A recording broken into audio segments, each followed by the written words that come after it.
Bo'yningiz kuchli og'riydi, bosh aylanishi, quloq g'uvillashi bezovta qiladimi? Unda bu video aynan siz uchun. Kuchli bo'yin og'rig'ining eng keng tarqalgan sababi nerv ildizchalarining bosilishi. Telefon, kompyuter, noto'g'ri yotish.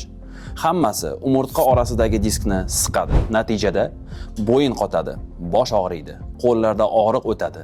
Ba'zan ko'z oldi qorong'ulashadi. Mushak spazmi og'riqni 2 barobar kuchaytiradi. Asablar siqilganda mushaklar o'z-o'zidan qotadi. Shu sababli bo'yin temirdek qattiq bo'lib qoladi va harakat cheklanadi. Eng katta xato og'riqni dorilar bilan bosish.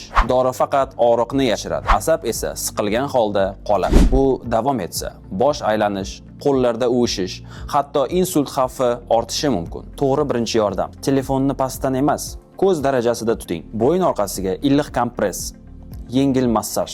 Faqat og'riq kuchaysa to'xtating. 10 daqiqa qorong'uroq joyda yotib dam berish. Og'riq 1-2 kun ichida o'tmasa, nevropatologga murojaat qiling. Esda qolsin, kuchli bo'yin og'rig'i tananing ogohlantirishi. E'tibor bermaslik asoratga olib keladi. Bo'yin og'rig'i sizda qachon kuchayadi? Izohlarda yozing. Bu videoni ulashing. Ko'pchilik og'riqni charchoq deb yurgan bo'lishi mumkin. Sog'liq bo'yicha foydali videolar uchun obuna bo'ling.